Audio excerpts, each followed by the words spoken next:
perjalanan Anda terganggu.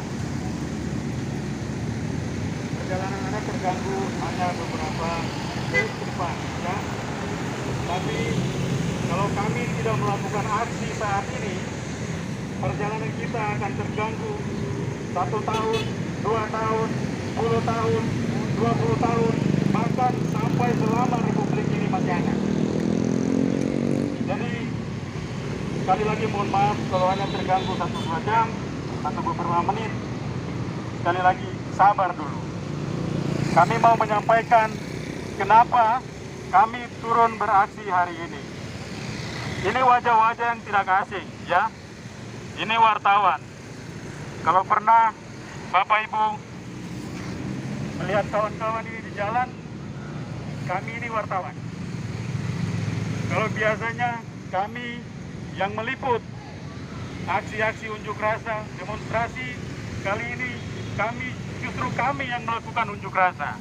Kenapa? Pasti itu akan menjadi tanda tanya di benak Bapak Ibu sekalian yang saat ini sedang berlalu lalang. Bapak Ibu sekalian warga kota Manokwari. Besok tanggal 6 Desember adalah sidang pleno DPR RI untuk menetapkan rancangan Kitab Undang-Undang Hukum Pidana yang kami sebut RKUHP. Besok tanggal 6 jam 10 pagi sidang Wakil Indonesia Barat sidang pleno di Senayan. Anggota-anggota parlemen kita yang kita pilih itu akan menetapkan rancangan Kitab Undang-Undang Hukum Pidana jam 10 besok. Alert, ini warning, ini sangat emergensi. Kenapa? Karena di dalam rancangan Kitab Undang-Undang Hukum Pidana itu terdapat 19 pasal yang kemudian menyasar jurnalis, menyasar masyarakat, publik, menyasar warga sipil. Kemudian kebebasan sipil, kebebasan pers sebagai bagian dari demokratisasi akan dibuka. Itu 19 pasal. Patut diketahui, ya. Bisa warga tanyakan nanti sekarang ya telepon apa kepada kami, ya. Pasal apa tadi? Apa bunyi? Ya. 19 pasal itu. Hari ini Aliansi Jurnalis Independen di 40 kota di seluruh Indonesia, jurnalis-jurnalis anggota AJI dan jurnalis-jurnalis dari organisasi kewartawanan lainnya turun di jalan di 40 kota untuk mendesak DPR RI menghentikan penetapan atas rancangan undang-undang Kitab Hukum Pidana itu di 40 kota seluruh Indonesia. 19 pasal. Terpaksa kami hari ini turun di jalan karena upaya-upaya kami lewat parlemen, lewat keterwakilan kami untuk bicara ke parlemen itu terus digagalkan.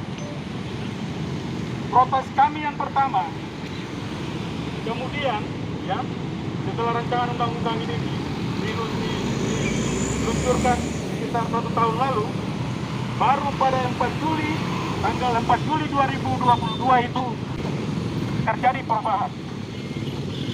Perubahannya apa? Tidak ada sama sekali perubahan. Dilanjutkan lagi pada 8 November ada sekali lagi dilakukan perubahan. Tapi perubahannya apa? Hanya menjadi pasal dan meninggalkan konten ke pasal yang lain. Ini tidak ada perubahan. Yang paling akhir pada 30 November terjadi sekali lagi perubahan. Perubahan apa yang terjadi pada tanggal 30 November atas rancangan Kitab Undang-Undang Hukum Pidana itu? Ada 2 pasal yang dihapus. bisa nanti kau kasih putus ini. Saya kasih satu kali saya pegang setengah mati. Menjadi 17 pasal saja. Tapi konten dari 2 pasal yang dihapus itu dipindahkan ke pasal lain. Isinya tidak berubah. Jadi kami anggap bahwa 19 pasal dalam rancangan undang-undang Kitab Hukum Pidana itu bermasalah. Bapak Ibu, saudara-saudari, warga Kota Manokwari, kawan-kawan jurnalis sekalian. Saya bisa menyinggung sedikit, ya. Di sini ada pasal 188. Dalam rancangan ini, rancangan kitab Undang-Undang Hukum Pidana ini ada 4 bab, ya. 4 bab. 19 pasal itu terbagi dalam 4 bab. Nah, ada satu bab yang berisi tentang tindak pidana terhadap keselamatan terhadap keamanan negara. Salah satunya pasal 188. Setiap orang yang menyebarkan atau mengembangkan ajaran komunisme, marxisme, leninisme, dan paham lain yang bertentangan dengan Pancasila di muka umum dengan lisan dan tulisan, termasuk menyebarkan atau mengembangkan melalui media apapun, dipidana dengan pidana penjara paling lama 4 tahun. Nah, ini salah satunya. Yang paling pertama sekali kami protes secara khusus, kami di Papua itu tidak ada ajaran semacam itu. Itu hanya rencana. Dari tahun ke tahun, ya, sejarah membuktikan pemberontakan justru oleh gerakan komunisme. Tapi di Papua tidak. Nah, secara khusus kami mau sampaikan bahwa terkait dengan tugas-tugas jurnalistik, ketika kami akan melakukan peliputan, ya, melakukan tugas-tugas jurnalistik, meliput kasus-kasus yang berkaitan dengan ideologi suci, kami terancam akan dipidana. Ini satu contoh. Contoh lain, pasal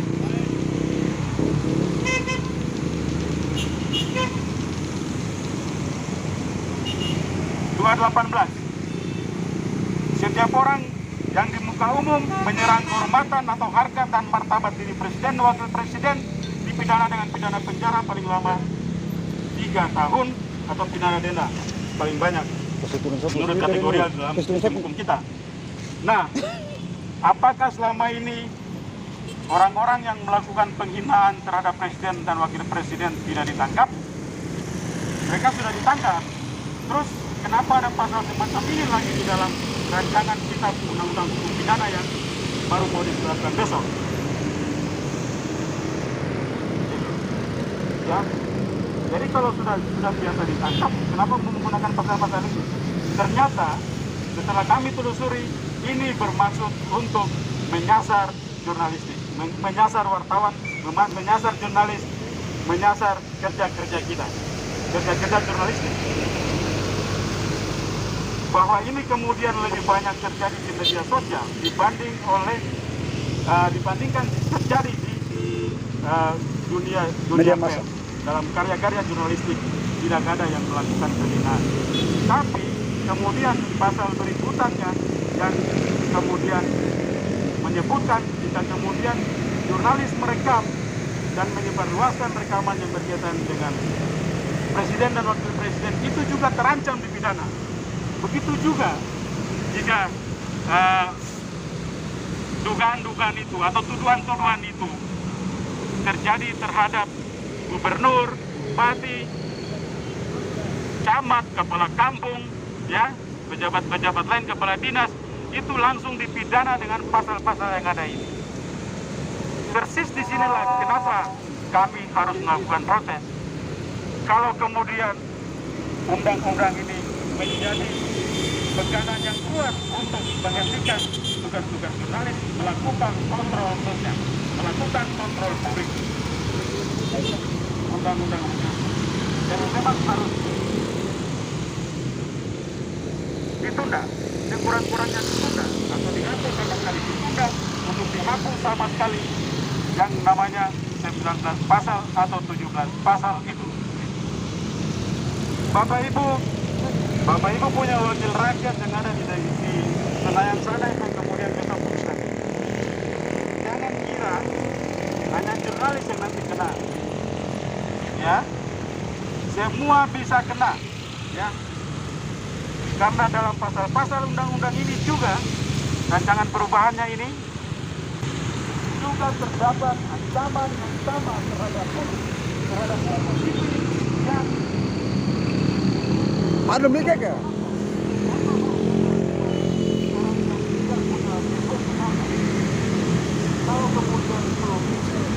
kalau kemudian itu menggunakan atau dalam mengaktifkan dari saja sama anak SMP yang baru lewat ini juga akan diancam. Maksud gue kalau kemudian kamu coba-coba sebarluaskan presiden foto yang telinganya panjang misalnya, itu selama ini kan sudah ditangkap kan, terus yang begini-begini mau dipakai untuk apa?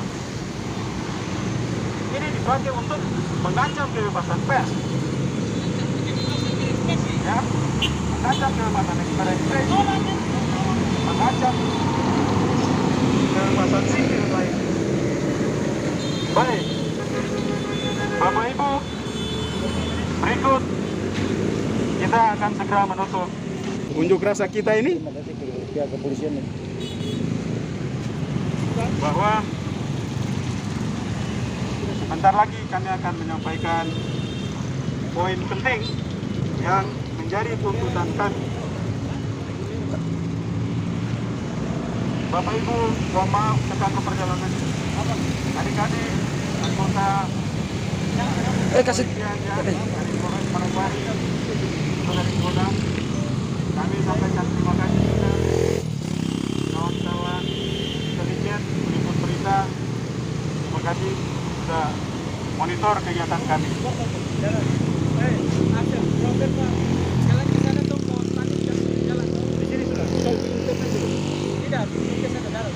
Di sini sudah biar suasananya dapat lah. Oke. Pegang. Asal pegang sudah, abang di belakang, di belakang. Dua orang pegang. Tidak, abang pegang. Oke, orang pegang. Aksi unjuk rasa kita, kami akan menyampaikan dua tuntutan kami. Pertama, menuntut DPR dan pemerintah mencabut 17 pasal bermasalah di rancangan kitab Undang-Undang Hukum Pidana yang berpotensi mengekang kerja jurnalistik dan mengkriminalisasi jurnalis. Dua, menuntut penundaan pengesahan rancangan kitab Undang-Undang Hukum Pidana karena DPR dan pemerintah tidak memberikan ruang partisipasi yang bermakna bagi publik termasuk pemerintah pers.